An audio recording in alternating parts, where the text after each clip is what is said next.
The deep state is planning a food crisis, and you don't want to get caught in the mess. Stay tuned and I'll tell you more. Welcome, folks. I'm Alex Newman. Thank you for watching Behind the Deep State. I'm the senior editor at the New American Magazine. And one of the things that we do here on this show is try to figure out what the deep state is up to and how you can resist. Well, one of the things that has become very obvious, and we've been sounding the alarm about this at the New American for a long time, is the use and the weaponization of food to accomplish deep state objectives. Folks, I believe we are headed into a very significant food crisis, a food shortage. Now, that's not just my opinion, okay? I've been looking into this for quite a long time. In fact, back in 2020, I was warning that it seemed like the government was trying to engineer a food shortage, and the warning signs were flashing bright red. At this point, they're telling the lemmings on national television. I want to show you the pretender-in-chief. Watch this. With regard to food shortage, yes, we did talk about food shortages. And it's going to be real. The price of these sanctions is not just imposed upon Russia.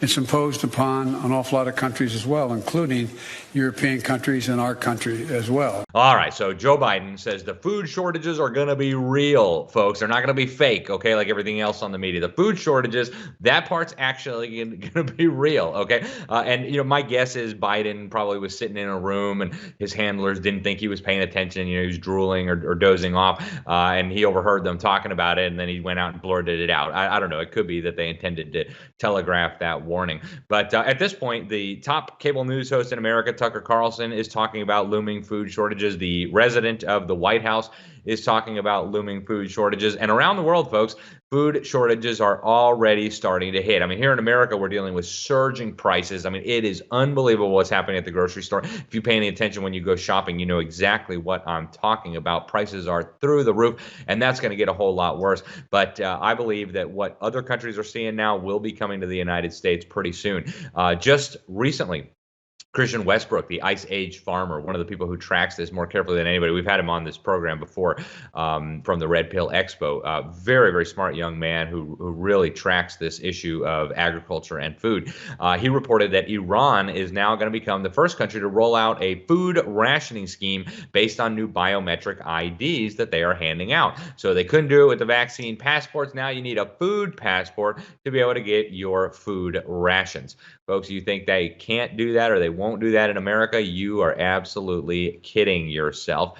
You know, Kissinger is alleged to have said, Henry Kissinger, and we'll talk about him later, but Henry Kissinger is alleged to have said, control the food, control the people. And that is exactly what we're seeing right now, folks. They want total control of the key life-sustaining industries, agriculture, energy, transportation, communications, things like that. And now they're going in for the food. They're sick of all these independent, prosperous American farmers and ranchers feeding not just Americans, but people around the world. They are literally paying people not to farm, folks. I've talked to farmers who've told me that the federal government is coming in, offering them massive amounts of money, more than they could earn by farming, to leave their land fallow for 10 years, right? Don't do anything with it for 10 years. Why would the government take our tax money and pay farmers not to farm when we're on the verge of a food crisis? That tells me, folks, that this is deliberate. Now, in Turkey, you know, shift away from Iran for a minute. In Turkey, this was some weeks ago. The currency there was dropping like a rock, the lira. They were facing massive inflation. And so, of course, the government went after food hoarders, right? People who were allegedly buying too much food or too many goods. Again, you don't think that can happen in America? Don't be silly. So what's some of what's going on in the world, folks? You've got Russia has banned fertilizer exports, and of course they're facing sanctions from all over the world. Ukraine, the bread basket of Europe and beyond, by the way. The Ukrainians feed a lot of the Middle East and even parts of Africa with the massive grain harvest they usually bring in. That is on hold right now as a direct result of the war that, of course, we've explained to you here on this program many times, the deep state has orchestrated. So, folks, food crisis is coming. Now, Samantha Power, the UN ambassador for the Obama administration, now the head of U.S. aid, has actually said this as well. Fertilizer shortages are real now because Russia is a big exporter of fertilizer. And even though fertilizer is not sanctioned, less fertilizer is coming out of Russia. As a result, We're working with countries to think about natural solutions like manure and compost, and this may hasten transitions that would have been in the interest of farmers to make eventually anyway. So never let a crisis go to waste, but we really do need this financial support from the Congress to be able to meet emergency food needs so we don't see the cascading deadly effects of Russia's war extend into Africa and beyond. They're not kidding, folks. All right, you can't have fertilizer for your crops. Don't worry, just put poop on them and everything's going to be fine, right? These people obviously don't farm. Please, right? Sri Lanka, meanwhile, is collapsing, and at the forefront of people's minds, they're out protesting and rioting. It's the crippling shortages of essential goods, especially food and fuel. Folks, the prime minister, actually, his whole cabinet offered to resign as a result of this, and it's happening all over Asia, folks. China, India, Bangladesh, Indonesia, Vietnam, the largest rice-producing countries in the world. They're dealing with soaring fertilizer costs, and according to the International Rice Research Institute, the harvest could plunge as much as 10% in the next season. That would be about 36 million tons of rice, enough food to feed about 500 million people. That's according to Bloomberg News. Here in the United States, the farmers are late to plant their crops. They're dealing with soaring fertilizer prices if they can get it, and I'll tell you more about that in a moment. It's not just Russia that is not sending fertilizer, even from the Caribbean. The U.S. government has now intervened to make sure we can't get it from the Caribbean. And here at home, CF Industries, the largest producer of fertilizer, is actually being told by Union Pacific Corp that their rail lines will not transport all the fertilizer they need to transport. And this is, of course, right during the spring planting season, right when the farmers really need it. They announced this back in April that they were going to have to reduce the volume of private cars on the railroads effective immediately. And, of course, CF, the fertilizer producer, serves companies and farmers all in Iowa, Illinois, Kansas, Nebraska, Texas, California.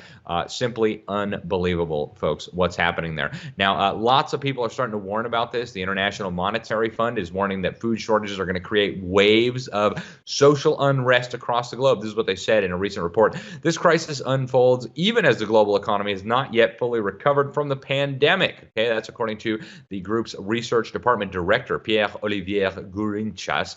He said even before the war, inflation in many countries had been rising due to supply-demand imbalances and policy support during the pandemic, prompting a tightening of monetary policy. In this context, beyond its immediate and tragic humanitarian impact, the war will slow economic growth and increase inflation.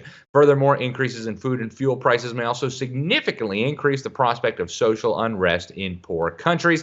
And then he goes on to call for central banks to adjust their policies decisively to ensure that medium and long-term inflation expectations remain anchored. Folks, happening as we speak, right? Meanwhile, the CEO of Goya Foods has said that we are on the precipice of a global food crisis. He said that soon there's not going to be enough food available for everybody who's just used to grabbing whatever they want at the grocery store. He says that Americans will have to tighten their belts and consume less. Again, folks, the red lights are flashing alarms. Meanwhile, as if it couldn't get any crazier, you've got dozens of food processing plants across the United States and beyond that have been burned down or blown up mysteriously just in recent months. Unprecedented, right? Huge food processing facilities. You had 2 airplanes crash into 2 separate food processing facilities in a very short period of time. In fact, this is one of the things that caused Tucker Carlson to raise the alarm on his show on the cable networks, folks. But what he won't do is put this all in context. Just recently, you had 2 more food processing plants go up in flames. According to WAVY-TV, this fire at a Purdue soybean plant in Norfolk, Virginia, the cause had not yet been determined at the time of that news report. Now, David Beasley, who heads up the UN Food Agency, he says the world is facing the potential for massive food shortages due to this war in Ukraine. And even before that, he was warning during the pandemic that because of the measures taken by governments, we were going to see famines of biblical proportions, okay? Most recently, he said, even if we end the conflict, address the needs, we can avoid famine, destabilization of nations, and mass migration. If we don't, the world will pay a mighty price. And the last thing we want to do as a World Food Program is take food away from from hungry children to give to starving children. Now, a little bit of context, folks, because this is not happening in a vacuum. America is so productive when it comes to agriculture. We could feed the world with our hands tied behind our back, not paying attention. It takes a deliberate, incredibly coordinated effort to shut down our food supply, and yet that's exactly what they're doing. But don't think that this is the first time they've contemplated this. Back in 1974, the U.S. National Security Advisor Henry Kissinger, Mr. New World Order. A new world order. A new world order. A new world order. A new world order. Yeah, Mr. New World Order. He did what was called the National Security Memorandum 200, Implications of Worldwide Population Growth for U.S. Security and Overseas Interest. Now, this preposterous memorandum bought into this neo-Malthusian quackery that we would not have enough food to feed the people of the planet. Now, of course, that is only true if somebody actively intervenes and makes sure that we don't have enough food to feed the people on the planet. He claimed that especially the least developed and lesser developed countries would not be able to feed themselves, and that this would be a major national security threat to the United States. This crazy policy was actually adopted by President Gerald Ford, this National Security Memo 200, to really go after population in countries around the world through birth control and even through famine and war. Okay. After Kissinger left the post, they put in charge other individuals, including Brent Scowcroft and also George Bush as CIA director helped with this. And folks, here's some of the stuff that they had in this memo, just to give you a sense of how long they've been planning this. I mean, this again was like 50 years ago. He says there was also some established precedent for taking account of family planning performance and appraisal of assistance requirements by U.S. aid and consultative groups. Since population growth is a major determinant of increases in food demand, allocation of scarce PL 480 resources should take into account what steps a country is taking in population control as well as food production. In these sensitive relations, however, it's important in style as well as in substance to avoid the appearance of coercion. In other words, we're going to use food as a weapon to convince these countries to curtail their populations, but we don't want it to look like we're forcing population control and sterilization on countries. But then shortly after that, he goes on to say mandatory programs may be needed, and we should be considering these possibilities now. Would food be considered an instrument of national power? Is the U.S. prepared to accept food rationing to help people who won't control their population growth? Yeah, folks, this is real. Okay, this is over 50 years ago that these deep state maniacs were thinking about using food as a weapon and using it to control the population. Kissinger goes on to say that rapid population growth and lagging food production in developing countries, together with the sharp deterioration in the global food situation in 1972 and 73, have raised serious concerns about the ability of the world to feed itself adequately over the next quarter of a century and beyond. He goes on to say that capital investments for irrigation and infrastructure and the organization requirements for continuous improvements in agricultural yields may be beyond the financial and administrative capacity of many LDCs, lesser or least developed countries. For some of the areas under heaviest population pressure, there's little or no prospect for foreign exchange earnings to cover constantly increasing imports of food. He goes on to say that it's questionable whether aid donor countries will be prepared to provide the sort of massive food aid called for by the import projections on a long-term continuing basis. And so consequently, large-scale famine of a kind not experienced for several decades, a kind the world thought had been permanently banished, was foreseeable, folks. They have been thinking about this for a long time. Now, what is the agenda? Well, I think there's several agendas. One is they think there's too many of us, right? We've shown you.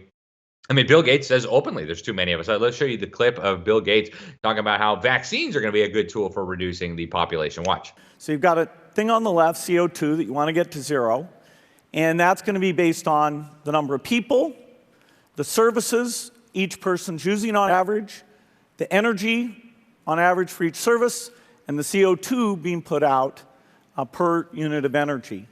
Probably one of these numbers is going to have to get pretty near to zero. That's back from high school algebra. But let's take a look. First, we've got population. The world today has 6.8 billion people. That's headed up to about 9 billion. Now, if we do a really great job on new vaccines, healthcare, reproductive health services. We could lower that by perhaps 10 or 15%. So, yeah, pretty interesting, huh, folks? Now, I want to show you something else interesting. This was posted by Allison Royal, who we've had as a guest on this program, independent journalist, great journalist.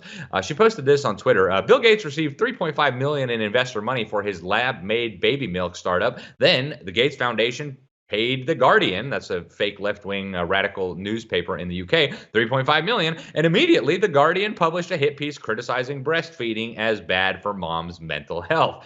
Huh. Amazing. Are you one of those coincidence theorists who attributes everything to a coincidence? In that case, I think you need to go watch Daniel Natal's show and realize that savages and ignoramuses don't detect patterns, folks. There are some very obvious patterns here that we all need to be paying attention to. Folks, what's happening right now?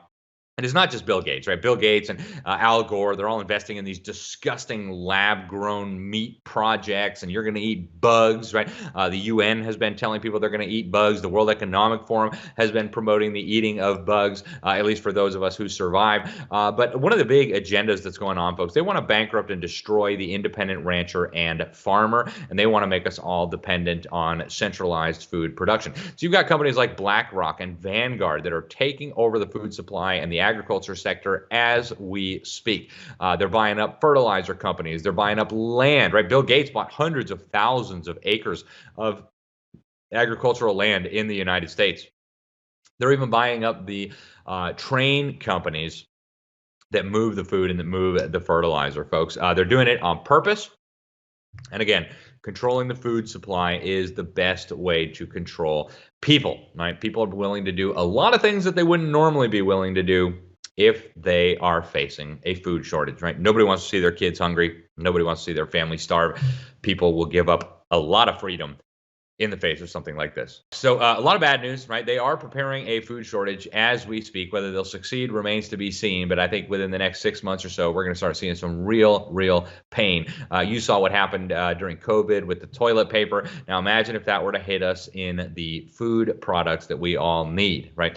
So what do you do? Well, one thing you can do is get connected with some farmers, go to farmers markets, but whoops, fake researchers at Duke University have now discovered that farmers markets and food charity are actually white supremacy. So, yeah, farmers markets join math, rule of law, punctuality, and individualism as structures of white supremacy. Believe it or not, yep, that's what they say, okay?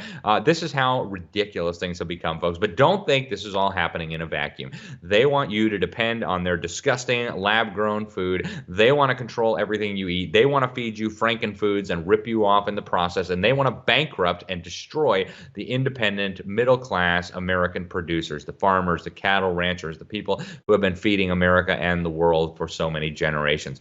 So folks, get ready.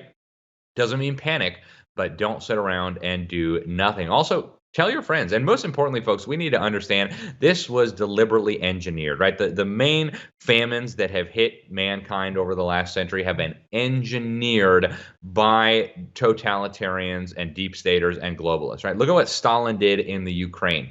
Okay, he starved to death somewhere between 5 to 10 million Ukrainians, with the help, by the way, of the New York Times and that lying propagandist Walter Duranty, who got a Pulitzer Prize for lying to Americans and parroting Stalin's propaganda and claiming everything was going on just fine in Ukraine, right? Then we had the mass starvation in China under Chairman Mao. We've had starvation in numerous countries, and almost every time it's a result of totalitarian government. We saw it in Ethiopia under the communist dictatorship there, folks, and we're going to see it again. It looks like, thanks to the deliberate policies of the deep state. Make no mistake, this is deliberate. Make no mistake, it is designed to pursue a very evil agenda.